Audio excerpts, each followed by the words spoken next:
여전히 무더위 가운데 얼마나 고생이 많으십니까? 우리가 그럼에도 건강을 잘 지켜서 하나님이 여러분 각자를 향해서 이루고자 하신 일들 잘 이루어 나가기를 축복합니다. 우리 그런 의미에서 우리 좌우 앞된 분들과 인사하겠습니다. 영육간에 강건하시기를 축복합니다.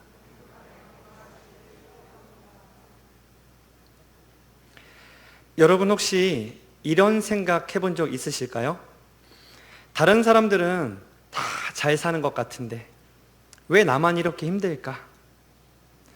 도대체 내가 뭘 그렇게 잘못했다고 내 인생이 이렇게 어려움이 있을까? 특히 요즘처럼 이 치열한 경쟁 사회에서 살다 보면 마치 내가 다른 사람보다 조금 뒤처져 있다는 그런 어떤 절망감 내지는 외로움을 느낄 때가 많을 것 같습니다. 그런데요, 오늘 본문은 우리에게 중요한 진리 한 가지를 알려주고 있습니다. 가난과 고난 그리고 어려움이라는 것은 절대 나만의 문제가 아니라는 것입니다.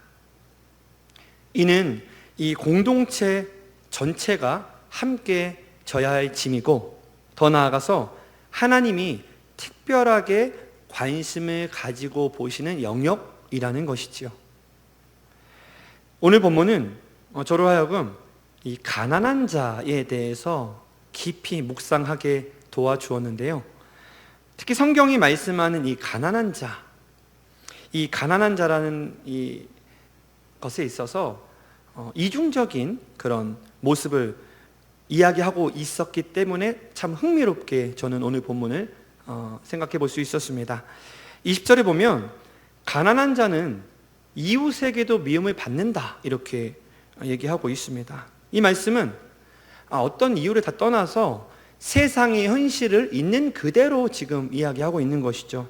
그대로 드러내고 있습니다. 일반적인 사람들은 가난한 자를 보면서 이렇게 생각할 수도 있을 것 같아요. 아니, 저 사람 얼마나 저렇게 게으르고 불성실했으면 저 나이가 되도록 가난하게 사는 것일까? 이런 생각 말이죠. 이 가난한 사람의 주변 사람들이 그 사람의 가난한 형편을 보고 무시하거나 멀리하는 것도 분명히 있지만, 한편으로는 그의 그 삶을 대하는 태도, 예컨대 성실하지 못하고 그리고 나태한 모습, 게으른 모습으로 인해서 그를 미워하고 멀리 할 수도 있다는 건데요. 성경은 이처럼 이렇게 냉정한 현실의 세계, 세상의 현실을 인정하고 있다는 것이죠. 하지만 성경은 여기서만 멈추진 않습니다. 조금 더 나가는데요. 본문 21절과 31절에 보니까 가난한 자를 돌봐줘야 한다 이렇게 말씀합니다. 조금 이상하죠? 가난은 이 게으른 삶의 태도로 나타나는 결과, 가난이 그 결과일 수도 있다는 것인데, 동시에 성경은 가난한 자를 부정적으로 보기도 하지만 우리가 그 가난한 자를 도와야 될 의무가 있고 그들을 무시하거나 학대해서는 안 된다, 이 이야기도 같이 하고 있다는 말입니다. 자, 그러면 성경은 왜 가난한 자에 대해서 이렇게 이중적 잣대로 말씀하는 것일까? 오늘 이제 예배 이후에 순모임 때 되게 재밌게 나눠볼 거예요. 지난 주간에 순장들과 이 주제 가지고 재미있게 흥미롭게 나눴는데요. 더 깊은 나눔 하시기 바라고 우선 오늘 몇 가지만 말씀드리려고 합니다. 이렇게 성경이 양쪽 측면을 다 얘기하는 이유는 가난의 원인이라는 것이 어떤 단순하지 않기 때문에 그렇습니다. 이 가난의 원인을 크게 세 가지로 한번 나눠볼 수 있겠는데요. 첫째, 개인의 죄와 불순종의 결과로서의 가난입니다. 앞서 살짝 말씀드렸지만 예컨대 게으른 삶, 무절제한 삶, 지혜롭지 못한 선택들이 가져오는 결과가 가난이라는 거죠. 둘째, 하나님의 시험과 연단으로서의 가난입니다. 성경 속의 대표적인 인물이 욥이라고 혹시 아시나요? 욥. 그는요, 게으르거나 불성실한 사람이 절대 아니죠. 너무 훌륭한 사람이잖아요.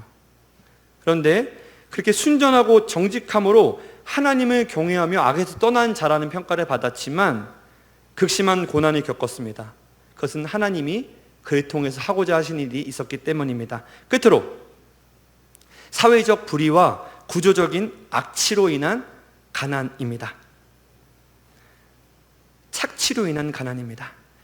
이사야 1장 23절과 24절에서 보듯이 백성을 다스리는 이 고관들이, 높은 사람들이 도둑처럼 패역함으로 뇌물을 좋아하고 사랑하고 고아와 과부의 억울함을 풀어주지 않는 그런 불의한 구조를 만드는 경우가 되겠습니다. 특히 오늘 본문에서 다루려는 가난은 사회적 불의와 구조적인 악으로 인한 가난이 되겠는데요. 예컨대 이런 얘기 할 수 있겠죠. 북한 사람들이 대부분 가난하거든요. 그런데 북한 사람들이 가난한 것을 단지 그들의 무능함만으로 돌릴 수 있겠냐 하는 것입니다. 저는 아주 최근에 한 탈북자의 이야기를 듣게 되었는데요. 이분은 중국으로 탈출했다가 대한민국으로 들어와서 귀화한 그런 케이스입니다. 그가 말하기를 한국에서는 뭐든 해서 먹고 살 수 있지 않냐 이거예요. 대한민국에서는 아르바이트를 하든 공사 현장에 가든 일이 힘들고 어렵고를 떠나서 열심히 하면 적어도 굶지는 않는다는 겁니다. 그런 이야기를 하더라고요. 그러면서 북한은 그런 기회 자체가 없는 땅, 먹고 살, 열심히 일할 기회조차 주어지지 않는 곳이다 라고 이야기하더군요. 우리 청년들도 요즘 일자리 구하기가 참 힘들죠. 제가 조금 찾아보니까 이 세계적인 경제 침체와 무역전쟁, 또 AI 자동화 가속 등으로 인해서 일자리 자체가, 그 숫자가 줄어들고 있더라고요. 이는 청년들의 어떤 개인 능력의 부족이 아니라 구조적으로 일자리가 창출되지 않는 그런 어려운 시대라는 말입니다. 1980년대 대학생들, 그러니까 80년대 학번 대학생들, 그때는 졸업하기 전에 이미 여러 기업에서 이 대학생들에게 몇 개월치 월급을 미리 주면서 졸업하면 우리 회사 오라고 하던 때가 있었습니다. 미리 오라고 섭외를 하는 거예요. 찜을 하는 거죠. 이 자리에도 그 시대 분들 계실지 모르겠습니다.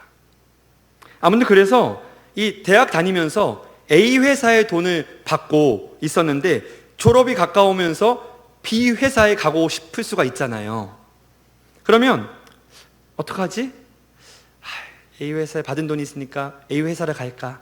아니면 B 회사를 갈까? 이렇게 고민하던 때가 있었습니다.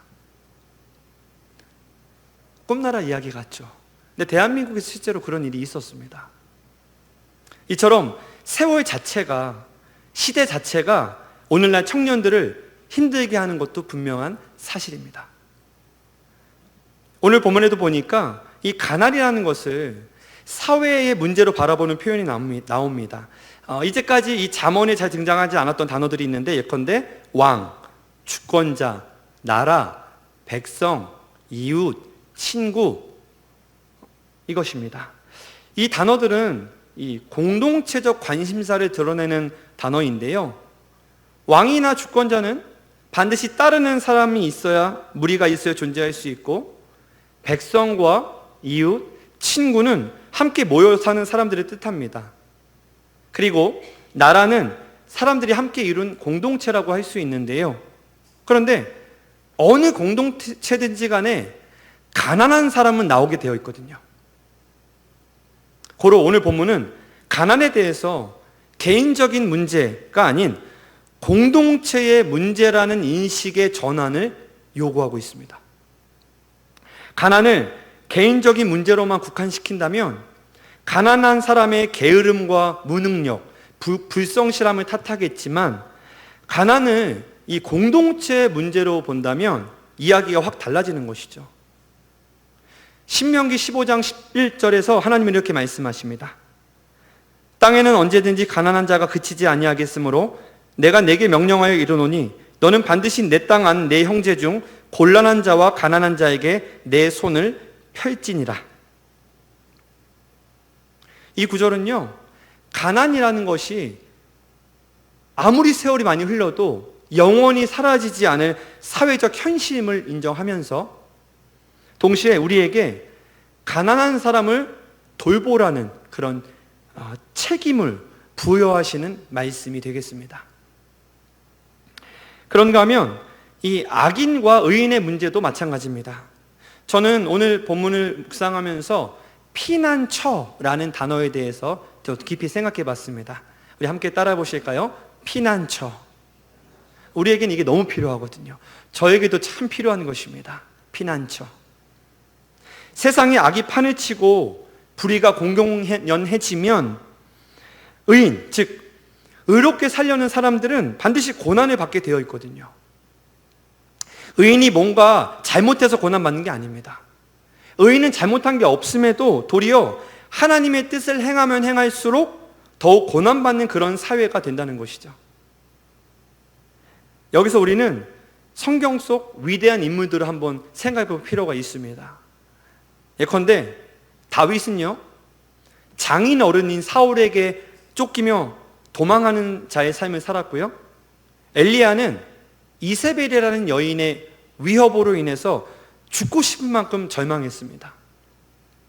그는 로뎀 나무 아래에서 이렇게 기도했습니다. 여호와여, 넉넉하오니 지금 내 생명을 거두시옵소서. 나는 내 조상들보다 낫지 못하니이다. 그럴싸한 표현이지만 쉽게 말하면 저 그냥 죽여주세요, 이렇게 하나님께 기도할 정도였습니다. 엘리야의 이런 모습을 보면서 우리는 상대적으로 위로를 받을 수 있는데요, 하나님의 일을 했던 성경에 기록된 위대한 선지자도 또 믿음의 위인들도 저와 여러분처럼 똑같이 연약함과 절망을 경험했다는 것입니다. 바울 역시도 고린도후서 1장 8절을 통해서 힘에 겹도록 심한 고난을 당하여 살 소망까지 끊어지고 라고 고백한 바 있습니다. 자, 이렇게 어려움 가운데 있는 이들을 향해서 그럼에도 불구하고 오늘 본문 26절과 27절은 다음과 같은 소망을 주고 있습니다. 여호와를 경외하는 자에게는 견고한 의뢰가 있나니 그 자녀들에게 피난처가 있으리라. 여호와를 경외하는 것은 생명의 셈이니 사망의 그물에서 벗어나게 하느니라. 이 구절은 악이 창궐하고 사회가 병들면 그만큼 의인들은 힘들 수밖에 없겠지만 하나님께서는 그런 자들에게 피난처를 제공하시고 사망의 그물이 덮칠 때 살 길을 열어주시겠다는 약속입니다. 여러분, 성경은 이처럼 가난과 의인의 고난을 통해서 공동체적 시각을 우리에게 요구하고 있습니다. 내가 게으르고 무능력해서 가난할 수도 있고 내가 잘못함으로 죄를 지어서 고난받을 수도 있는 거지만, 분명히 그럴 수 있지만 아무리 열심히 일하고 하나님의 뜻을 따르려 해도 가난을 벗어날 수가 없고 고난을 피하기 어려울 때가 반드시 있다는 것인데, 하나님은 이러한 우리를 불쌍히 여기시고 피난처를 제공하시겠다고 말씀하시는 겁니다. 그리고 우리 주변에 나보다 더 어렵고 더 힘든 처지에 있는 가난하고 고난받는 자들을 긍휼히 여기라고 여러분에게 명령하고 계십니다. 이에 더해 가난하고 고난받는 이들을 불쌍히 여기는 사람, 그렇게 여기는 사람은 곧 하나님 당신을 경외하는 자라고까지 하나님은 말씀하십니다. 여러분, 우리가 잊지 말아야 할 것이 있습니다. 하나님의 마음 속에는요, 가난하고 고난받는 자들이 늘 그 자리에 있다는 것입니다. 우리 하나님의 마음 안에는요, 가난한 사람, 고난받는 사람을 향한 마음으로, 그 생각으로 그 중심에 가득 차 있으시다는 것이죠. 여러분, 혹시 이 꽃동네라고 가난한 이들을 위한 쉼터에 대해서 들어본 적 있으신지 모르겠습니다. 제가 어렸을 때 이 오홍진 신부님이라는 분이 운영하는 꽃동네 사역이 많이 알려졌거든요. 얻어먹을 수 있는 힘만 있어도 주의 은총입니다. 이런 멘트가 굉장히 유명했었습니다. 이 오홍진 신부님이 이 꽃동네 사역을 시작하신 것은 1976년, 거의 50년 전이네요. 그때 깡통을 들고 있는 거지 최기동 할아버지를 만나면서부터입니다. 아주 우연한 기회에 이 성당 앞에서 거지 할아버지, 이 최기동 할아버지를 발견한 오 신부님은 호기심에 그분을 따라갔대요. 따라갔다가 얻어먹을 수 있는 힘조차 없는, 그래서 죽어가는 18명의 거린을 발견합니다. 그리고 이 최기동 할아버지가 본인 자신도 몸이 불편해서, 또 본인 자신도 먹을 것이 없는데도 자기보다 더 힘든 처지에 있는 18명에게 동양에서 온 것을 나눠 먹이는 모습을 본 거예요. 이 모습에 신부님이 충격을 받습니다. 큰 충격을 받습니다. 그래서 그날 바로 자신이 가지고 있는 돈을 다 털어서 시멘트를 사고요, 집을 짓습니다.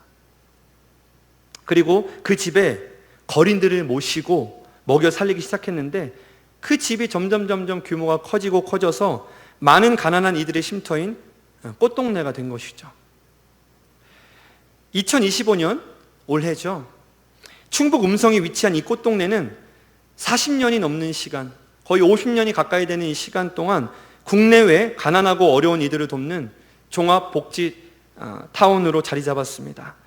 제가 한번 찾아보니까요, 현재도 약 3,000명의 불황자, 정신장애인, 노인, 결핵 환자, 중독 환자를 돌보고 있다고 하더라고요. 18명을 돌보는 것으로 시작했던 이곳은 지난 40년간 2만 명 이상의 사람들을 도왔다고 합니다. 저는 이 사실을 찾아보면서 정말 얼마나 마음이 표현할 수 없는 감정을 느끼고 어제 그렇게 잠에 들었는데요. 세상에는 우리가 관심 가지지 못하고 알지 못하지만 이런 일들이 있다는 것입니다. 말씀을 맺습니다. 사랑하는 중곡동교회 청년 여러분, 혹시 가난하십니까?